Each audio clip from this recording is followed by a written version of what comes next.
Hey, welcome back to That'll Do Garage, and welcome back to a spring Minnesota day. So nice to have the winter behind us. And we're here today at a friend's house. I'm going to share with you a ridiculous project that I'm excited to show you guys. And I also want to let you know, don't forget to stick around to the end of the video because the folks over at Super Clean want to talk with you about some giveaway products that I'm excited to be a part of as well. So stick around, let's check it out. All right, so this is my friend Peyton, and I'd like to introduce you to his ridiculous project car. So why don't you tell us what this is? Start from the top. All right, well, this started as a 1986 BMW 325 ES. Of course, it has parts from many different cars at this point. But I bought it with just the shell. It came with some suspension parts and some engine parts, but threw those out pretty quickly. And how old were you when you bought it? 19, I think. Good man. It was a while back at this point. But It's like tuition or race car. race car. Yeah. Yeah, it started out, I was going to do a different BMW motor, little 4-cylinder, and decided, you know, it's better than 4 cylinders. More cylinders. No replacement for displacement. Right. So what's this? So this is an LS1 I got out of a Pontiac Firebird. Okay. It has a T56 behind it, 6-speed manual. And I've spent the last couple months just going through and refreshing it. It's got a custom grind cam from a local guy up here. Okay. And hoping for 450 horsepower to the crank, but we'll see where it actually ends up. Either way, this car's going to weigh about 2,700 pounds. So I was going to say you're going to need it in a car this heavy, right? Right. Gosh. Right. So I'm also seeing a lot of shiny bits down here. I see what looks like to me a custom oil pan, custom engine mounts. Now, are you fabbing all this stuff up, or where's it coming from? Oh, no. No, these are all coming from Sicky Manufacturing. Okay. They build kits specifically for this car. This engine with this car. Yeah, well, any LS engine. Okay. And they build one for the E30, which is what I'm doing. But they build kits for a bunch of different other cars, too. Okay. So you can just buy piecemeal what you need. Yep. Get this thing bolted right in. Yeah. I see this looks aftermarket as well, right? That's also aftermarket because the brake booster won't fit with the LS engine. And so that's a Chase Bays brake booster delete. Okay. And I ended up replacing all the lines with the Chase Bays kit, too. And they were all like custom bent to match what you needed? Yeah. Yeah, they were Awesome. pretty close. Fit in pretty well. All the lines were the correct length. So this is a weekend upgrade, is what you're telling me. Basically, you know, It all bolts right in. in and out, 20-minute adventure. And then we got, what are these, custom suspension, adjustable? Yeah, so this is a Coilovers. custom BC Racing coilovers. Okay. If you ask them, they will make it for a 5-lug swap because these cars were originally a 4-lug wheel. Okay. And I changed it to a 5-lug. Sure. So I have more brake options and more wheel options. Those are some massive brakes too. Yeah, so those brakes are off of a E46 BMW. Okay. In the front, and it's still E46 in the back, but a little bit smaller car. Looks sharp. Yeah, I had it professionally powder coated. Professionally subframe welding too, right? Oh yeah, he welded it and it held it. So So far. It's not driven on the road at all yet, but so far my welding is holding up. yeah, Wow, and it looks like you might be missing some interior components so far. like what? I think you need, there's like an armrest or something over there. Oh, that's the chair over there. Oh, the red one. Yeah. Okay. That's what's going in there. We're gonna zip tie it to the floor. Perfect. Oh, brother. Wow, this is really impressive. And the cluster, yeah, the dash cluster up there, that's great. It works a little bit. So what percentage of the original harness is still in the car? None of it. So when I bought the car, it came with a cut-up harness, and so I got a new harness off of eBay, and you know, what's the big deal? It came out of a 1985 car. 1986, what's the big deal? Should be close, yeah. Should be close. How bad could it possibly be? Right. Well, I'm looking at the wiring manuals, and they're completely different. Of course. None of the colors match. The wires didn't go to the right spot. There's difference. The components are in the wrong spot, or missing, or added, whatever. And the biggest deal that I found, aside from the sound system, which is completely different, no amp in the 85s, amp in the 86. So I spent probably 2 hours looking for an amp hookup for this harness. But the 1986 was the first year they required third brake lights. Minor detail. Trying to find the hookups for that, and that doesn't exist on 1985 harness. So it's the stuff like that that just nickel and dimes you to death, right? Like projects of this scale. I mean, every little thing needs to be thought about and re-engineered and replaced to match the application. So yeah, it's just you run into so many things that you wouldn't even expect. Like they say expect the unexpected, and you just expect to lose enormous amounts of time and money. Yeah. So what are your plans kind of long term for this car? Just drive it around and show off, or lots of burnouts? Okay. For sure. Yeah. But hopefully to get it on track. Hopefully even this summer. This has been a 2-year project, but I've made a lot of progress over the last couple months, and I'm hoping to get it running, driving this summer, get it out to street machines and at the Minnesota Fairgrounds. Okay. In July. So we got to hurry up. It's April. Yeah, I've only got 3 months. Okay. Well, we got a bucket of bolts. We got a red chair. Yeah. 2 red chairs. 2 red chairs. Side to side. That's all we need, I suppose. Yeah. Okay, so the zip ties are over there too. So what are we doing today? Why did you call me and say come over? Well, I just got these engine mounts. And so we're going to put the engine in. We're going to bolt it up. Hopefully for the last time. Yeah, right. I guess. Yeah, it'll come back out. Okay. So. All right, awesome. Well, let's get ripping and tearing. We need to have this running by the end of the day. Yep. All right.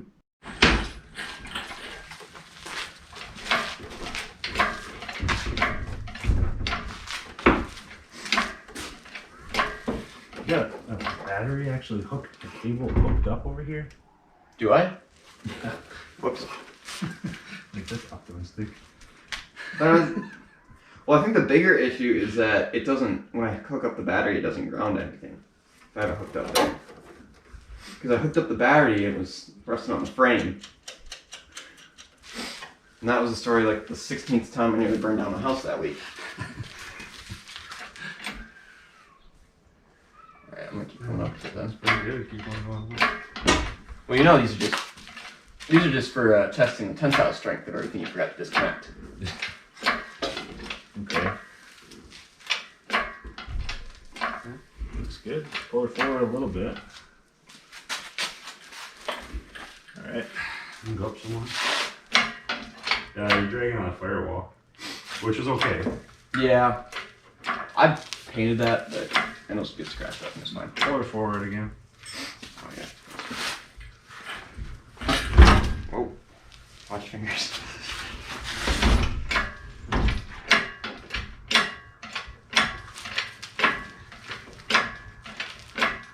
Doing okay. Keep on cruising forward a little bit. Hold on. Gotta make it rubber. There we go. Okay. Gotta keep going up.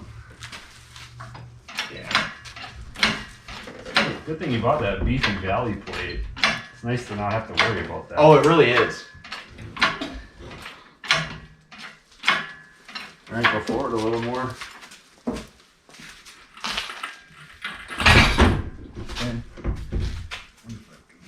Nope, not yet. Almost. A couple more inches. Alright.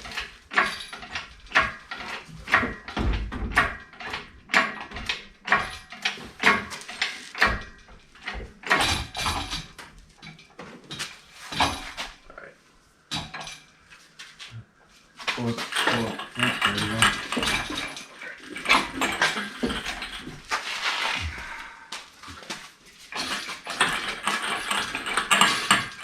Nice little drop off. Yeah, I'm watching it. Okay.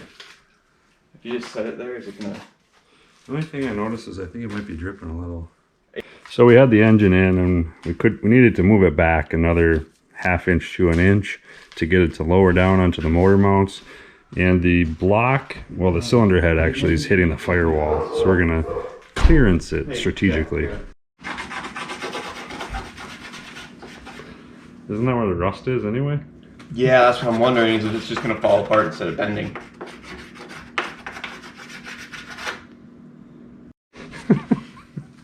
No turning back now. Yeah, no. Let's see.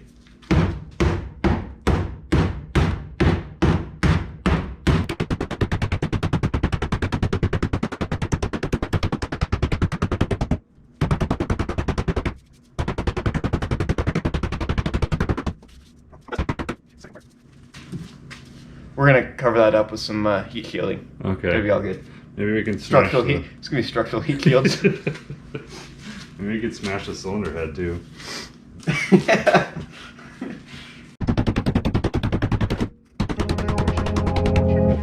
Calibrated.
We're coming along. We have massaged the firewall a few times, got some clearance, got the mounts temped in right now, pretty close to where they belong. So we're going to try tightening up some hardware.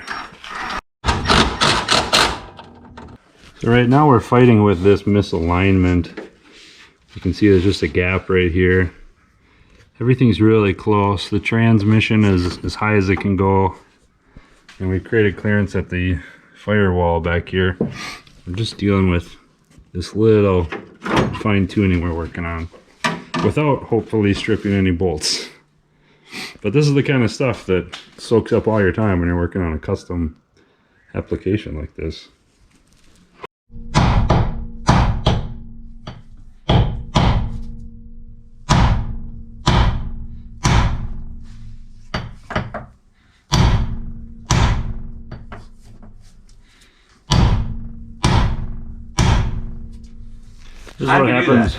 This is what happens when you jack up the transmission too high and it wedges itself into the tunnel. We're trying to get it to go back down. This is what professionals do normally. Okay, we finally got her to fall down. We ended up putting the jack handle in between the transmission and the tunnel and pried it over really hard, and that was just enough to let it fall down. So transmission is back to a neutral point, and now we can continue trying to figure out if these motor mounts are going to support everything in the right way. It's looking good so far. We got our firewall clearance, well, some of it. It's probably hard to tell, but I'm going to show you guys our first casualty. We have a brake line up here pinched between the valve cover, actually the cylinder head, and the firewall, and she's smushed. So we're gonna have to pull that out, but could have been a lot worse. Here's where we're at for the transmission mount. got the custom mount attached to the transmission, and this is the cross member, but Peyton's telling me he's got some issue bolting it up, so I'm gonna take a look at that. Yeah, so it sits over here like this. And you can see where it bolts up is going to basically be right on these slots. Okay. And so we're going to have like little studs go up into the slot. And you bolt it into there, I believe. But you don't have the studs. I do not. I can maybe find them. I've got that bolt spin. Maybe. I suppose worst that could happen is we don't have it and you got to buy something else. Yeah. You could probably put a regular hex head bolt up in there with some washers. But maybe that's pretty thin though. You have to have a pretty thin head on that bolt. This is just a good illustration of custom stuff, right? All the little details that you don't think about. Yep. This is what it looks like when you've been humbled by reality. We both, mostly him, but me too, skipped a step in the instructions where it says, what does it say? You gotta trim the ears off of the transmission in order for it to fit in the tunnel. Which is funny because what did we get stuck? The transmission got stuck in the tunnel. So now that we've found that step, we're doing the right thing and we're gonna pull it back out for the 4th or 5th time today. At this point. Cut the ears off, then put it back.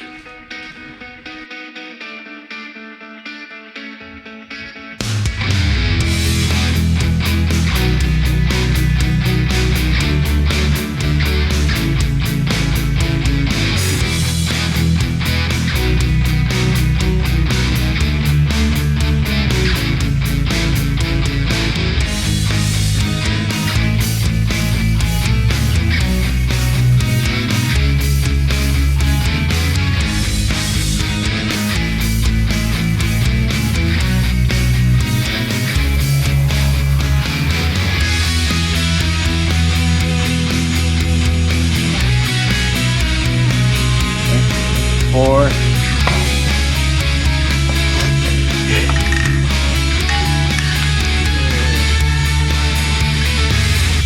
This is what it looks like when you professionally mangle your transmission to properly fit in the car. Right? Yep. Let's put it back in for the Factory. 7th time. Well, there it is, mission accomplished. The engine's in, the mounts are tight.